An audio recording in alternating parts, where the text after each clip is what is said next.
Committee ভাইরা রাগ করো না। দিনদার আল্লাহ আল্লাহ মুসল্লি কিরাম, নামাজ যাদের হয়ে গিয়েছে, সম্পূর্ণ হয়ে গিয়েছে, আমাদের মজলিসে এসে বসুন।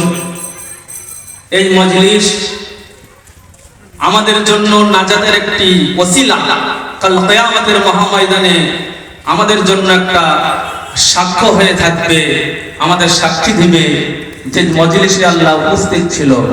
আমি অনেক গুনাহ করেছি, অনেক দুষ্টামি করেছি, অনেক কিছু করেছি। একটা কথা আল্লাহর কাছে, এই সুযোগটা আমার কাছে থাকবে যে আল্লাহ সবকিছু করেছি, কিন্তু একটা কথা হয়তো আমার কাছে ছোটখাটো, কিন্তু আপনার কাছে অনেক মূল্যবান। ওই অমুক জায়গায় অমুক স্থানে একটি মজলিস হচ্ছিল, নবীর মিলাদে মাহফিল আয়োজন করা হয়েছিল, সেখানে আমি একটু সুযোগ পেয়েছিলাম, বসেছিলাম, শুনেছিলাম। আমার শয়তান অনেক দাগা দিয়েছিল, অনেক খোঁচা দিয়েছিল, কিন্তু শয়তানে অসহায় যায়নি। সে মজলিসে বসে একটু আমলও করার চেষ্টা করেছিলাম, শুনেছিলাম কোরআন হাদিসের কথা। আপনার আমার এই কথাটা হয়তো নাজাতের ওসিলা হয়ে যেতে পারে। কাল কিয়ামতের মহাময়দানে আমাদের বিশ্বাস করুন, কোরআন হাদিসে কোথাও লেখা নেই যে নামাজ পড়লেই সেই জান্নাতে যাবে, জলসা দিলেই জান্নাতে যাবে, হজ করলেই জান্নাতে যাবে, মা বাবার খেদমত করলেই জান্নাতে। এটাই হচ্ছে আমলের চাবিকাঠি।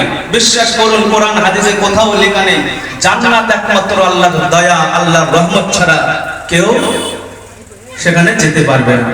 তো যাই হোক, আমাদের বক্তা আলহামদুলিল্লাহ সুনামধন্য বক্তা উপস্থিত আছেন।